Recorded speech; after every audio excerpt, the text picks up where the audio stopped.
NASA scientists discovered a frequency that puts your brain into a state they call flow. And they've known about it for over 50 years. It's exactly 7 minutes long. You can access it right now for free. And there's a pretty good chance you've never heard of it. Stay with me, because this one genuinely changed how I work. Okay, quick question. When's the last time you actually felt in the zone? Like fully locked in, no phone, no notifications, time just vanishing. Work pouring out of you like you've been training for this moment your whole life. For most people, the honest answer is not recently, maybe not in years. And here's the thing. That's not a discipline problem. That's not a laziness problem. That's a brain state problem. Because what NASA figured out, while they were trying to keep astronauts mentally sharp during long-duration space missions, is that the brain has a very specific, very real entry point into deep cognitive performance. And it has a timer on it. Your body runs on something called the ultradian rhythm. And no, I didn't make that word up, despite it sounding like a rejected Transformer name. Ultradian rhythms are biological cycles that repeat multiple times per day, unlike your circadian rhythm, which is your 24-hour sleep-wake cycle. Ultradian rhythms are shorter, typically 90 to 120 minutes long. They were discovered by sleep researcher Nathaniel Kleitman in the 1960s, the same guy who co-discovered REM sleep, which, respect.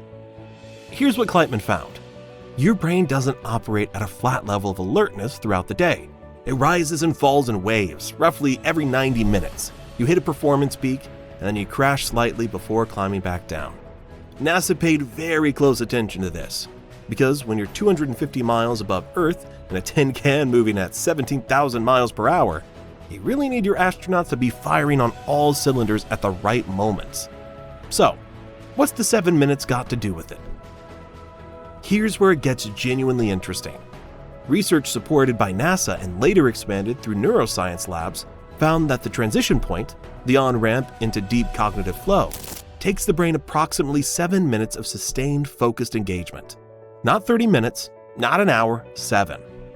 Think of it like your brain warming up its GPU. For the first 7 minutes of a focused task, your prefrontal cortex is essentially loading. Your default mode network, the part that daydreams about what you're having for dinner, is gradually getting quieter. Your theta brain waves are starting to rise.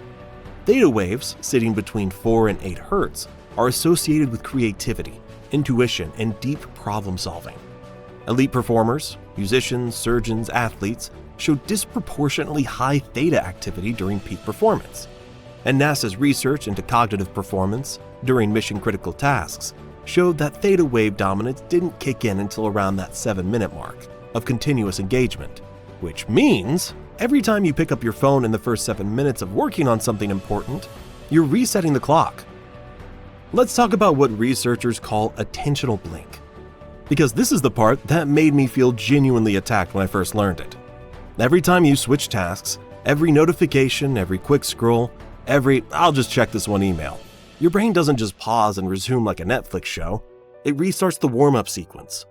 A 2020 study from the University of California, Irvine, found that it takes an average of 23 minutes and 15 seconds to fully return to a task after being interrupted. 23 minutes. So if you're getting interrupted every 10 minutes, which for most office workers is basically a Tuesday, you're never actually entering flow. Not once, not for a second. You're just endlessly doing laps in the warm-up zone and wondering why you feel exhausted, but unproductive at the end of the day. And NASA's Working Group on Human Performance in Isolated Environments, they specifically flagged this as one of the top factors degrading astronaut cognitive output on long missions. So here's the question we need to answer. How do you actually get past that 7-minute gate? Alright, this is the part you actually came for. NASA's Cognitive Performance Protocol.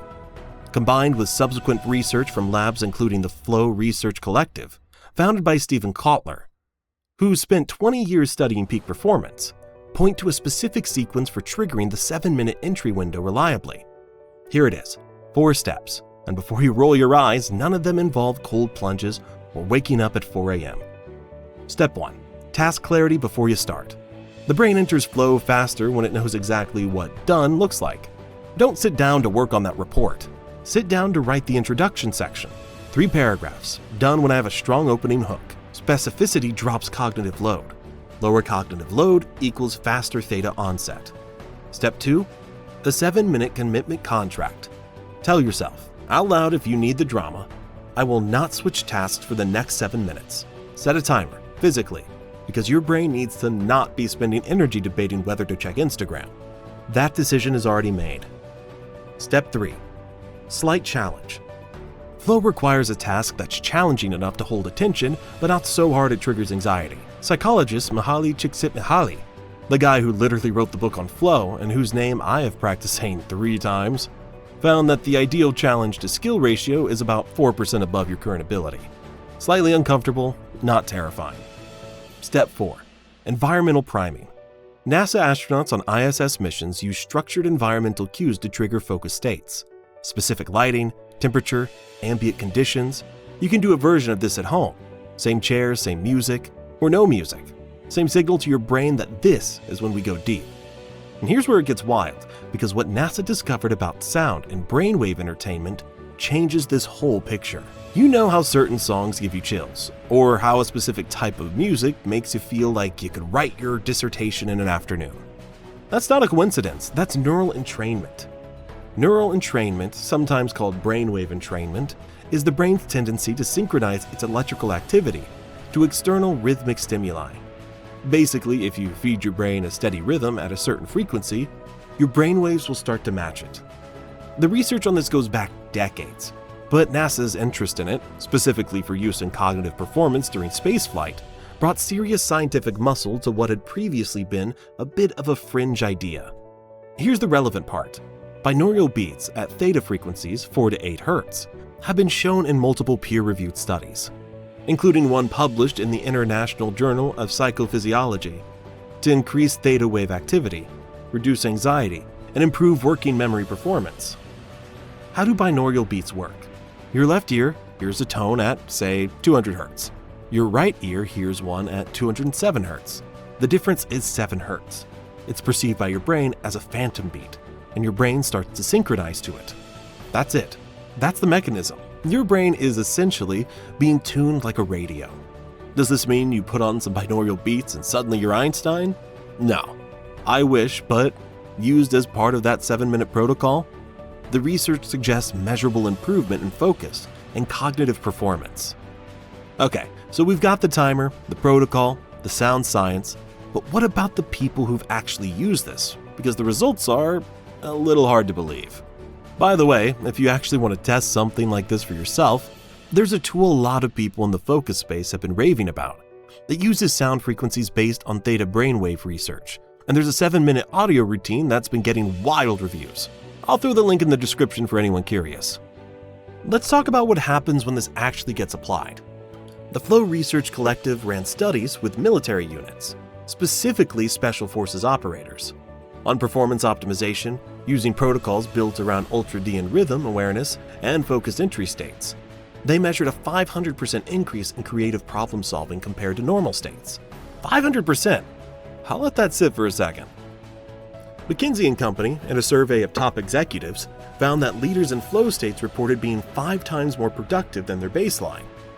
And here's one of my favorites. A study from Advanced Brain Monitoring, a group that's done contract work with DARPA, the Pentagon's research arm, found that snipers entering a theta-dominant state during training showed dramatically faster skill acquisition, learning at rates roughly 2.7 times faster than in normal alert states. What these groups all had in common: a deliberate, structured approach to getting past that 7-minute cognitive warm-up window, every time. I want to be straight with you here, because I hate when YouTube videos oversell this stuff. This is not magic. It will not make you a genius, it will not replace sleep, or good nutrition, or actually knowing your craft. But what it will do, if you apply it consistently, is give you reliable access to the best version of your own brain, which honestly might be enough. Here's the part that makes this whole conversation urgent rather than just interesting. Microsoft published a study in 2015 showing that the average human attention span had dropped to 8 seconds, down from 12 seconds in 2000. They blamed smartphones, specifically the constant context switching that mobile devices introduce. Now, some researchers have pushed back on the 8-second framing, and fair enough, it's more nuanced than a single number. But the underlying data is undeniable. Our capacity for sustained attention is being systematically eroded. And the cruelest part?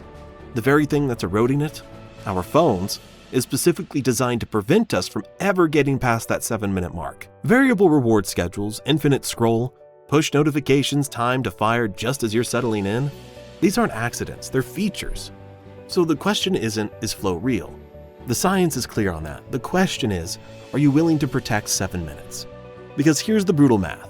If the average knowledge worker is interrupted every 10 minutes and it takes 23 minutes to recover from each interruption, and you need 7 uninterrupted minutes just to enter the productive zone, most people are doing the cognitive equivalent of running a race while someone keeps moving the starting line. Alright, here's the full, simple, actually doable system. Bookmark this section. The 7-minute genius protocol. Morning. Before you touch your phone, and I know, spend 5 minutes writing your single most important task for the day. One task, the one where, if you got it done, the day wins. That's your target. Session setup. Close every tab that isn't directly relevant to the task. Turn on Do Not Disturb. Put your phone in another room, not face down on your desk, another room. The more presence of a smartphone on a desk, even face down, even off, has been shown by researchers at the University of Texas at Austin to reduce available cognitive capacity. It literally takes up mental bandwidth just existing near you. The 7-minute commitment. Set a timer for 7 minutes. Don't check anything. Don't just quickly do anything. Work on the one task. When the timer goes off, and here's the beautiful part, you won't want to stop, because by then you're in it. The 90-minute block. Ride that wave for up to 90 minutes. Your ultra D and peak. Then take a genuine break, not a scroll break, not a check one email break. A walk outside, make a coffee, stare at something in the distance break. 15-20 minutes, then do it again. Optional. The sound layer. Pair your 7-minute entry window with a theta binaural beat track. There are free science-backed ones on YouTube and Spotify. Search theta binaural beat focus. Use headphones. Don't play it through a speaker. The stereo separation is what creates the effect. I want to end on something slightly more real. We live in a culture that worships output, hustle, productivity hacks, morning routines that start at 5 a.m. and involve approximately 47 supplements. And underneath all of it is this anxiety, this nagging sense that you're not doing enough, not thinking clearly enough, not being enough. But what NASA's research actually points to, and what the neuroscience keeps confirming, is that the problem usually isn't effort, it's access. Your brain is capable of extraordinary things. The research on flow states isn't measuring performance improvements over average. It's measuring them over what you do every single day. That gap, that's what's already in you. The 7-minute protocol isn't a productivity hack. It's a door. And it's been there the whole time. You just need to stop opening your phone long enough to walk through it. Here's your homework. Today, not tomorrow, today, try one 7-minute commitment block. One task, timer on, phone gone. 7 minutes. That's the whole experiment. That's all I'm asking. And then come back and tell me in the comments what happened. Because I've been collecting these stories and the pattern is consistent. People are surprised by how fast it works. If you want to go deeper on any of this, the ultradian rhythm research, binaural beat studies, the flow research collective data, I've linked the key sources below. All of it is real. All of it is peer-reviewed. And yes, you can absolutely go nerd out on it. If this video was useful, you know what to do. Like, subscribe, all the things. But more importantly, go try the thing. 7 minutes. See you in the next one. By the way, if you actually want to test something like this for yourself, there's a tool a lot of people in the focus space have been raving about that uses sound frequencies based on theta brainwave research. And there's a 7-minute audio routine that's been getting wild reviews. I'll throw the link in the description for anyone curious.